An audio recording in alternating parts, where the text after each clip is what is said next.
하나님의 말씀은 누가복음 2장입니다. 신약성경 누가복음 2장 8절부터 14절까지의 말씀입니다. 그 지역의 목자들이 밤에 밖에서 자기 양떼를 지키더니 주의 사자가 곁에 서고 주의 영광이 그들을 두루 비추매 크게 무서워하는지라. 천사가 이르되 무서워하지 말라. 보라, 내가 온 백성에게 미칠 큰 기쁨에 좋은 소식을 너희에게 전하노라. 오늘 다윗의 동네에 너희를 위하여 구주가 나셨으니 곧 그리스도 주시니라. 너희가 가서 강보에 쌓여 구유에 뉘어 있는 아기를 보리니 이것이 너희에게 표적이니라 하더니 호련히 수많은 천군이 그 천사와 함께 하나님을 찬송하여 이르되 지극히 높은 곳에서는 하나님께 영광이요 땅에서는 하나님이 기뻐하신 사람들 중에 평화로다 하니라. 아멘. 아멘. 할렐루야. 예, 아멘. 우리 이 아침에 기쁜 성탄을 온 세상 가운데 우리 한번 선포하실까요? 메리 크리스마스, 메리 크리스마스. 아멘. 기쁜 성탄입니다. 아멘. 세상이 우리를 아무리 죽이려고 해도 우리 안에 있는 예수의 영원하신 생명은 소멸시킬 수 없습니다. 세상이 아무리 메시아에 오시는 길을 막으려고 해도 우리 구주 메시아 예수 그리스도는 이 땅에 오셨습니다. 십자가를 막으려고 아무리 시험하고 덤벼들어도 우리 주님은 우리를 위하여 십자가에서 피 흘려 우리의 죄를 다 완전하게 용서하셨습니다. 아무리 막으려고 거짓으로 돈을 주고 군병들을 예수의 무덤이 왜 빈 무덤이 되었는가를 막으려고 무덤을 지키는 자들에게 돈을 주며 그 시체를 도둑 맞았다라고 말하라고 해도 주님의 부활하심은 주님이 직접 부활하신 그 모습 그대로 많은 사람들 앞에 증거로 함께 하셨습니다. 아무리 막아도 하나님의 말씀은 다 성취됨을 믿으시기 바랍니다. 아멘. 제가 기독교 신문을 보다가 참 슬픈 이야기를 읽게 되었습니다.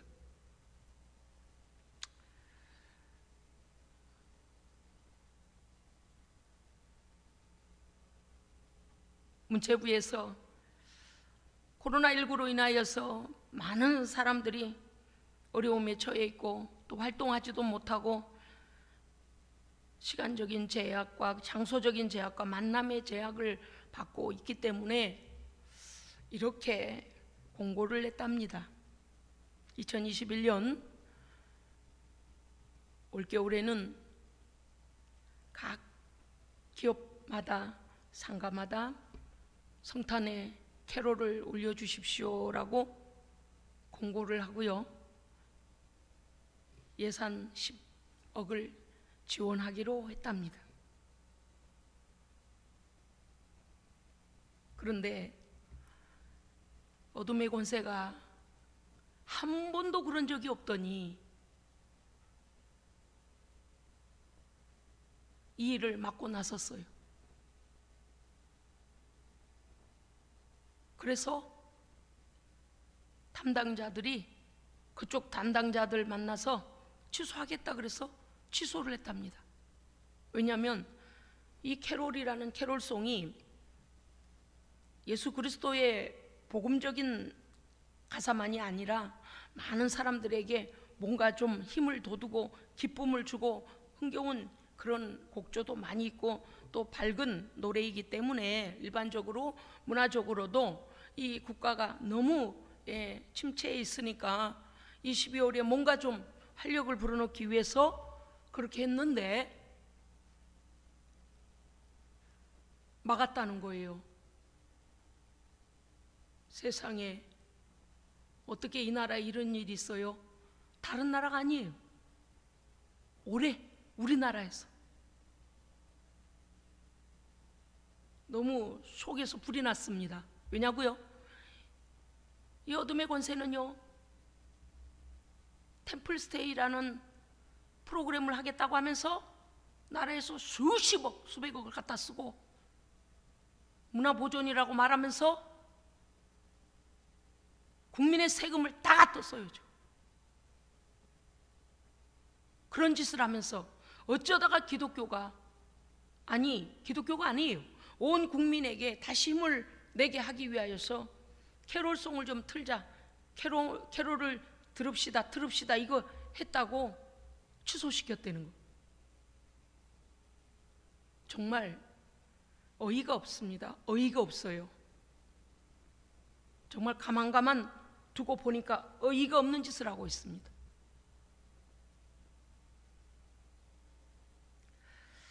예수님께서 이 땅에 오실 때 세상도 그러했습니다. 누가복음 2장 1절에서 이때라고 하는 때가 바로 역사적으로 어떤 배경의 때에 예수님이 오셨는가를 보여주고 있는 것입니다. 복음서에는요, 예수 그리스도의 출생을 특징적으로 기록하고 있습니다. 마태 공동체에서는 법적인 계보를 기록하며 다윗 왕가의 후손으로 오신 만왕의 왕 되신 예수 그리스도께서 왕의 후손으로, 인간 왕의 후손으로 왔지만 그분의 오실 것이 이미 다윗에게 약속된 바 되어진 그런 인자, 왕으로, 만왕의 왕으로 오심을 증언하고 있습니다. 마가는 예수 그리스도의 표적과 기사를 시작부터 부각시켜서 하나님의 아들로서 이 땅에 오심을 기록합니다. 요한은 그는 누구신가를 성경에 기록하기 시작하는데 요한복음 1장 1절부터 태초에 말씀이 계시니라, 그 말씀이 하나님과 함께 계셨으니 그 말씀이 곧 하나님이시니라. 아멘. 그분이 누구이신가? 말씀이시며 하나님이시며 참 빛이시며 속죄의 어린 양이시며 하나님의 아들 메시아라고 요한은 증거하고 있습니다. 오늘 본문에서 보는 누가복음은요, 사가랴를 찾아온 천사의 방문을 통하여서 하나님의 아들 예수의 오실 길을 예비할 자를 엘리사벳에게 잉태를 하여 보내겠다고 천사가 전해주고 있습니다. 마리아의 수태고지를 여자의 후손으로 오실 인자됨을 예수 그리스도는 여자의 후손으로 오실 인자, 사람의 몸을 입고 성육신 하실 그리스도이심을 증언하고 있습니다. 그래서 누가복음에 보면은 또 한 곳에서 이 여자의 후손으로 오셔서 인류를 구원하실 메시아를 기다리는 자들을 누가복음은 등단시키고 있습니다.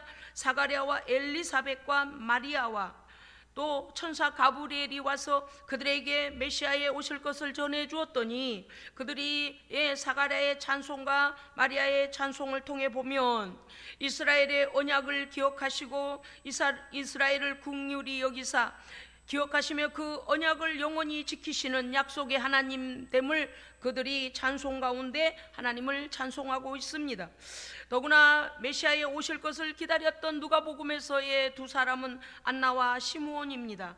안나는 84년 동안 성전에서 메시아를 기다리는 기도하는 여선지자로, 또 시므온은 이스라엘의 위로자 메시아를 기다리는 자로서 성령이 그에게 직접 말씀하시기를 네가 그리스도를 보기 전에는 죽지 아니하리라는 성령의 지시하심을 받은 자입니다. 그래서 누가복음이 오늘 우리에게 주는 메시지는 무엇인가 하면 예수 그리스도를, 메시아의 탄생을 기다리는 자들이 그 역사 속에서, 인간의 역사 속에서 하나님의 역사가 일어나고 있음을, 또 예수 그리스도의 성육신 하심이 역사적 사실임을 그들이 증언하고 있습니다. 할렐루야, 아멘. 이 모든 증언은 하나님의 언약의 성취로 오신 메시아 예수 그리스도는 성육신, 육신을 입고 이 땅에 오신 인자 되심을 증언하고 있습니다.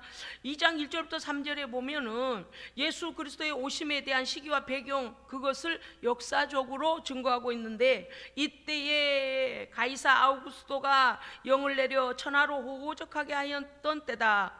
역사적으로 보면 인간의 역사 속에서 하나님의 일이 성취되는 때를 말씀하고 있습니다. 그런데 인간의 역사적 배경은 어느 때냐? 로마 황제 가이사 아구스도가 로마가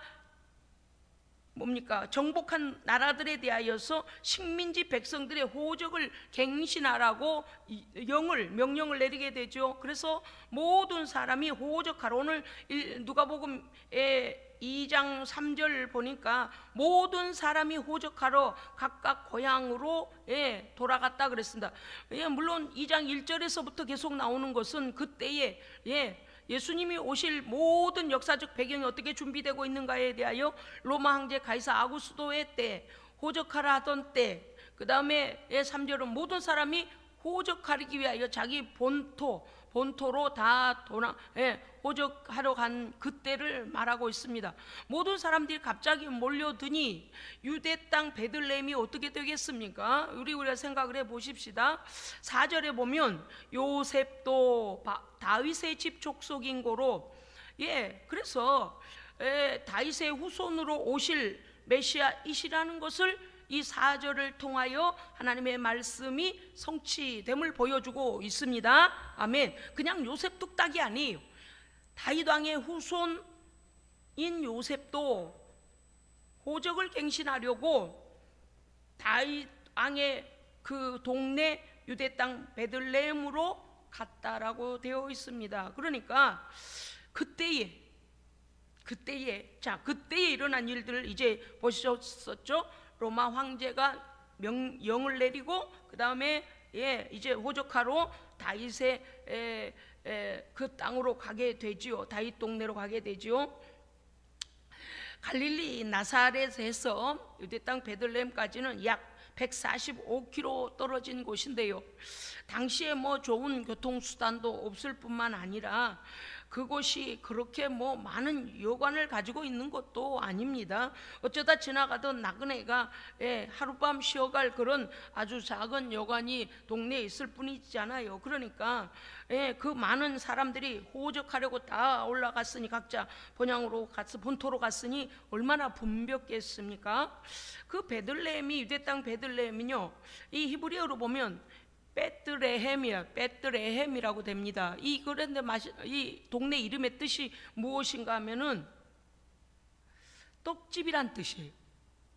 저는요, 우리가 이 떡집이라고 다윗이 자란 유대 땅 베들레헴이 예수님께서 우리를 위하여 십자가에서 당신의 몸을 주실 우리의 영생의 떡으로 오실 떡집 동네라는 이름을 가졌구나. 할렐루야.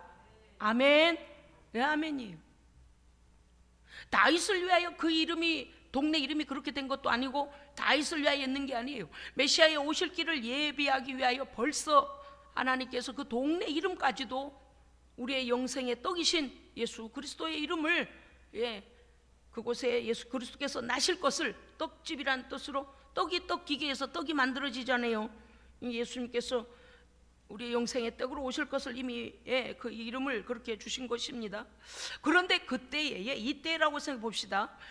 성경에 보면 정원한 요셉과 정원한 마리아는 이미 잉태되었더라 그랬습니다. 물론 성령으로 잉태되셨습니다.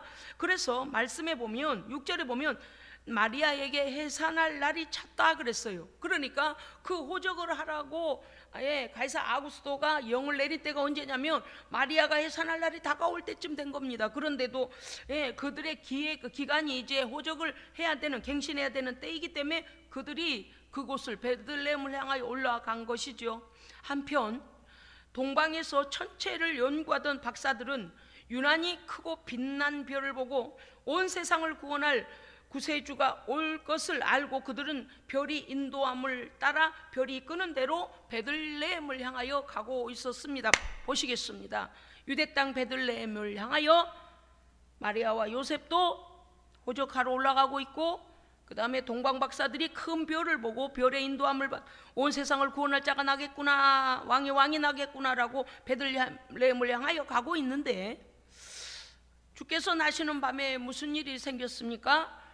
들에서 성경에는 이렇게 나와 있습니다. 베들레헴 근경, 베들레헴 주변에 있는 들에서 양을 치던 목자들이 매일매일 집으로 양을 데리고 갈 수가 없어서 들에서 재울 때가 있습니다. 목초지를 만나면 이제 재웁니다. 그런데 그 양을 지키기 위하여 밤에 짐승들에게 잡혀가지 아니하도록 목동들이 양과 함께 들에서 양을 지키게 되는데, 그 밤에 양을 지키는 목동들에게 천사가 나타나서 그들에게 말하기 시작합니다.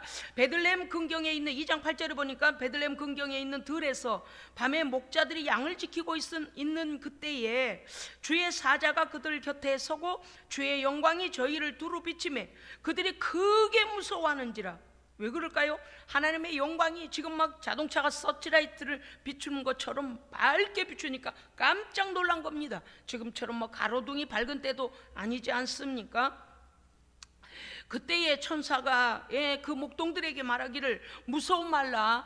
보라, 내가 온 백성에게 온 열방의 모든 사람들에게 미칠 큰 기쁨의 좋은 소식을 너희에게 전하노라. 오늘날 다윗의 동네에, 다윗의 동네 베들레헴이죠. 다윗의 동네에 너희를 위하여 온 인류를 위하여 구주가 나셨으니 곧 그리스도 주시니라. 아멘.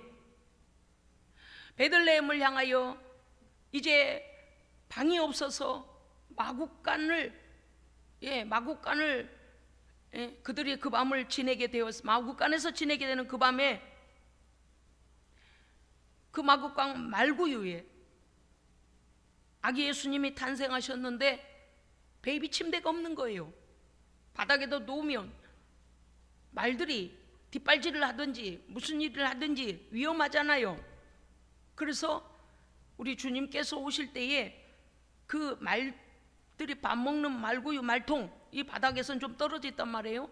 그것을 베이비 침대에 삼으셔가지고 거기다가 강보에다 싸서 마리아가 아기 예수를 낳았습니다. 그리고 천사들이 목동들에게 이렇게 말합니다. 너희는 가서 강보에 쌓여 구유에 누워있는 아기를 보리니 이것이 너희에게 표적이니라. 아멘. 어떤 표적입니까?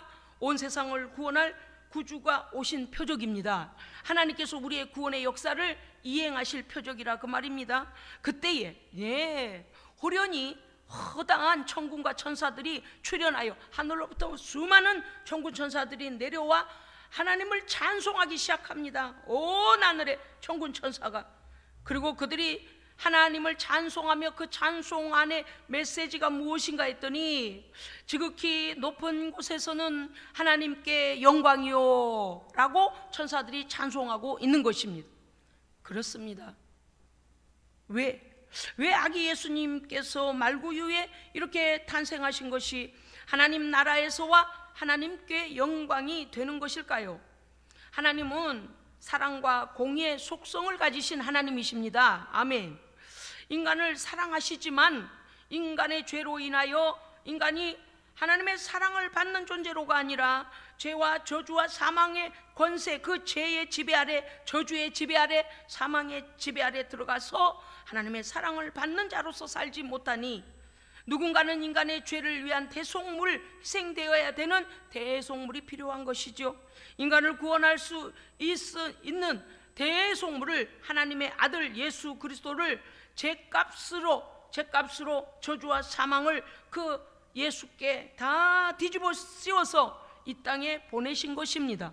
그래서 예수께서 죄 없는 자로서 하나님의 공의의 법을 성취해 주신 인자로 오신 겁니다. 아멘. 그래서 피 흘리시기 위하여 오신 거예요. 왜요? 피는 생명을 말하며 생명은 생명으로 구원을 하게 됩니다. 생명은 생명값을 내놔야 돼요. 그렇기 때문에 예수 그리스도의 탄생은 인간을 죄로부터 구원할 대속의 희생자이시며 하나님의 공의를 충족시킬 죄 없는 자로 이 땅에 오셔야만 했던 것입니다. 결국 인간의 죄에 대한 희생물이 되시기 위한 이 땅에 육신을 입고 오신 예수 그리스도의 탄생은 우리를 구원하시고자 하시는 하나님께는 영광이 되는 것입니다. 하나님께 무슨 가슴이 찢어질 만큼 아픈 일이지만 그러나 하나님 자신이 희생을 하시면서까지 우리가 하나님의 사랑을 회복하는 것을 하나님은 영광을 받으십니다. 아멘. 예수 그리스도를 믿고 구원받을 자들은 이 또한 하나님의 영광, 하나님께 영광을 돌리게 될 것이기 때문에 하나님께 이 예수의 탄생은 하나님께 영광이 되는 것입니다. 아멘. 그렇습니다. 이것이 하나님의 시간에 하나님께서 일하시는 방식입니다. 하나님은 불법적으로 우리의 죄값을 그저 내 마음이다, 그저 구원받아라, 이렇게 막 던져주시는 분이 아니에요.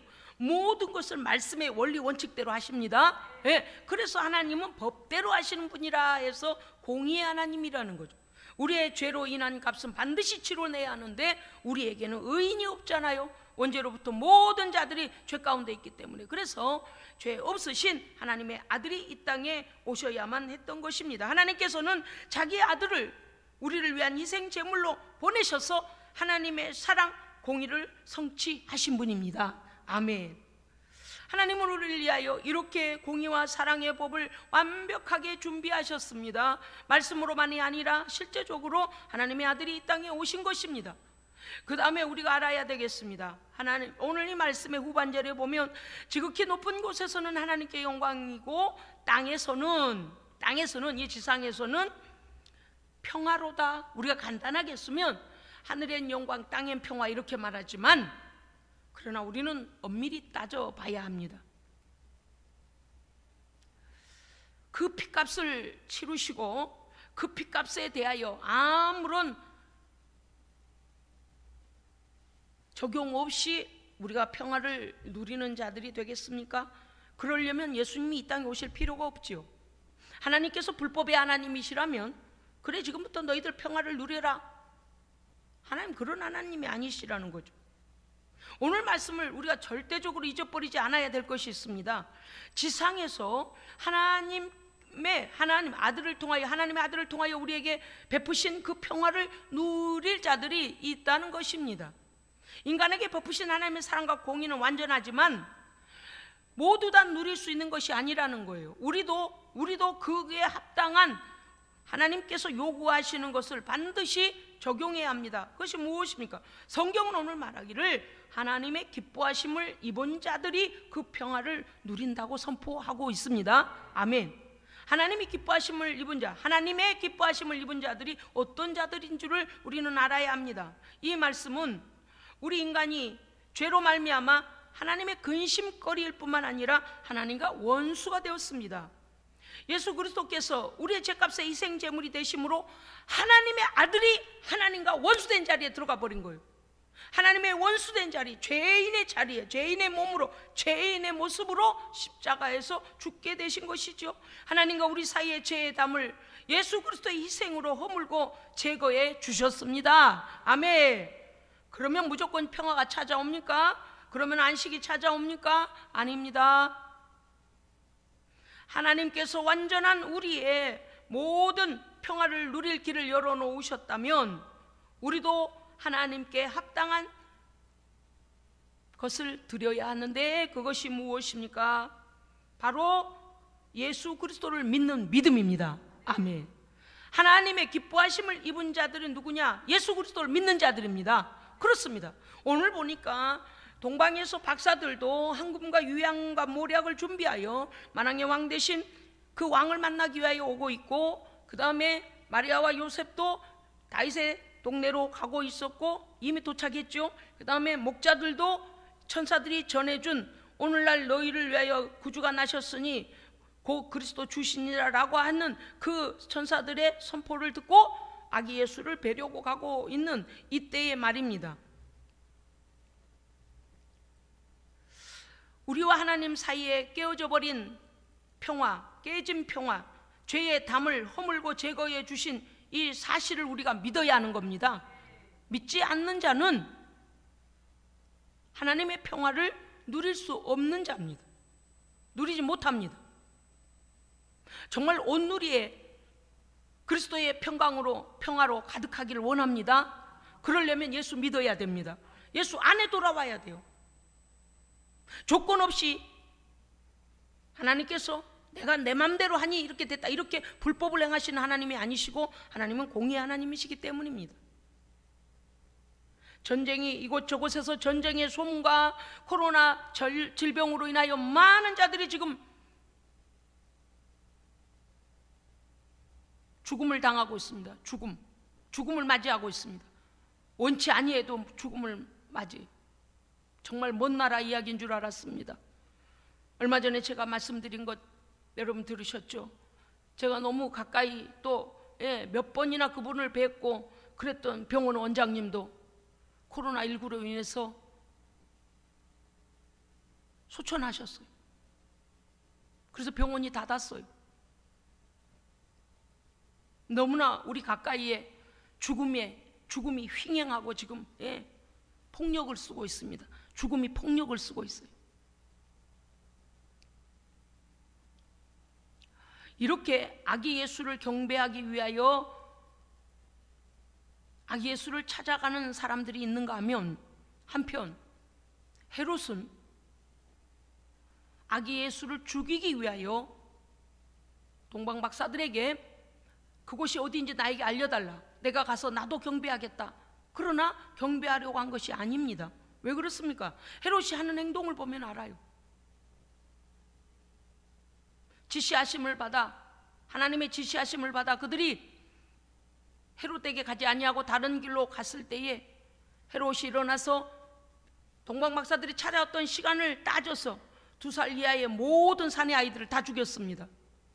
그 시간에 태어났을 거라고 생각하는 왕, 온 세상의 왕이 될 그 아이가 누구인지를 죽이기 위하여 그 아이들 속에 포함되어 있으리라 하여 다 죽여버립니다. 그것이 어떻게 헤롯이 정말 아기 예수를 경배하기 위하여 하는 말이겠습니까? 지금도 마귀 사탄 이 더러운 권세는요, 믿는 자들에게 믿음을 빼앗고 하나님의 평강을 누리지 못하게 하기 위하여서 어떤 방법으로든 하나님의 말씀을 대적하고 예수를 믿으려고 하는 자들을 믿음에서 끌어내리고 막고 있다는 사실을 우리는 기억해야 합니다. 그래서 이 복음과 구원과 영생을 막는 세상의 권세로부터 우리는 탈피하여 이겨서, 할렐루야, 하나님 앞에 나와 예배하고 기도하고 찬송하고 하나님을 높여야 하는 것입니다. 믿음이 장난입니까? 천국이냐 지옥이냐, 영원한 형벌이냐 영원한 생명이냐, 이 갈림길에서 우리는 이 땅의 것만을 추구하는 헤롯과 같은 어리석은 자는 아닙니까? 이날에 하나님의 백성들은 온 마음을 다해 하나님을 찬송하고 천사들이 전해준 메신저가 되었던 것처럼 우리 또한 그리스도의 복된 구원의 소식을 전하는 메신저의 사명을 감당해야 합니다. 아멘. 그러므로 예수 그리스도를 통해서 성취된 참 평안은 오직 그 복음을 믿는 자에게만이 누릴 자격이 있는 것입니다. 아멘. 여러분요, 죽음을 두려워하지 마십시오. 할렐루야. 우리 안에는 생명의 예수가 계십니다. 아멘. 생명의 예수로 인하여 사망 권세를 이미 파셨습니다. 아멘. 성령을 통하여 오늘도 약한 권세, 죄의 권세를 이길 수 있는 힘과 믿음을 주시는 것입니다. 염려하지 마십시오. 성령께서 우리와 영원토록 함께 하십니다. 예수의 영으로 말입니다. 그렇습니다. 예수 그리스도를 나의 구주로 받아들이고 믿는 자는 죄의 사함을 받고 이제는 다시는 마귀에게 빼앗기지 않는 참 평화와 참 안식 가운데 누리게 되는 것입니다. 그렇기 때문에 사랑하는 성도 여러분이요, 우리는 하나님의 기뻐하심을 입은 바로 예수 그리스도를 나의 구주로 믿고 그 안에서, 예수의 생명 안에서 영생하도록, 멸망치 않고 영생을 얻게 하려 하심이라는 약속이 우리에게 보장됨을 믿으시고 평강의 왕으로 오신 예수 그리스도를 굳게 믿고 이 안식과 평안을 누리시기를 주의 이름으로 축복합니다. 아멘. 오늘도요, 이 기쁜 소식을 알지 못하여서 죄악 가운데 그저 먹고 살고 자고 일어나면 모든 일 이렇게 살다 가는 것이지 라고 인생의 참 목적지를 알지 못하고 죽어 있는 자들이 너무 많이 있습니다. 어젯밤에 저희가 조금 늦은 시간에 자녀들이 와서 집에 문들을 다 열어놓고 그 밤에 케이크 하나를 식탁 위에 올려놓고 거기에 이제 촛불을 켜고서 하나님 앞에 찬송을 올려드렸습니다. 얼마나 감사했는지 몰라요. 오늘 우리가 662장인가요? 622장인가요? 그 찬송, 거룩한 밤, 오 거룩한 밤, 우리를 위해 구주나심을 전하는 그 찬송, 그 찬송을 부르고 고요한 밤, 거룩한 밤, 또 주께서 저들밖에 한밤중에 하나님께서 우리를 위하여 지금 무슨 일을 하고 계시는 때인가, 이때 때를 그 모든 사람들에게 알리기 위하여 문들을 다 열어놓고 우리가 찬송 또 MR을 틀어놓고 찬송을 했습니다. 우리가 찬송을 부르는 동안에 얼마나 감사했나 몰라요. 물론 남들이 잠자는 시간까지는 아직 아니었습니다만은 그 아파트 전체 내에 어디에서도 찬송 소리를 들을 수 없었습니다. 그러다 보니 저희가 문을 열어놓고 막 찬송을 부르니까요, 이 찬송 소리가 우리는 또 2층이잖아요. 그러다 보니 소리는 위로 올라가게 돼 있어요. 그러니까요, 막 온 이 아파트가 잠잠하니 조용히 하면서요, 귀 기울이는 것 같았습니다. 어쨌든 상관없어요. 듣는 자가 있든 있지 아니하든 이 땅에서 모든 공중권세 잡은 자를 비롯하여 보이는 자와 보이지 않는 모든 세계까지 우리는 예수 나심을 선포해야 됩니다. 기뻐해야 됩니다. 자랑해야 됩니다. 구원을 얻고도 잠잠한다? 그것은 당신이 당신 안에 계신 예수를 생명의 주로 아직 믿지 못하기 때문이에요. 그러나 내가 내 안에 계신 예수를 확신한다면 온 땅을 향하여 담대히 전할 수 있어야 합니다. 육신은 죽여도 영은 죽이지 못하는 분 예수 그리스도, 그분을 믿으면 우리의 영혼은 하나님 앞에서 영생을 얻을 뿐만 아니라 주님 다시 오시는 그날 재림의 날에 우리의 살아있는 자들 몸도 변화되어 영원한 나라로 가는 것입니다.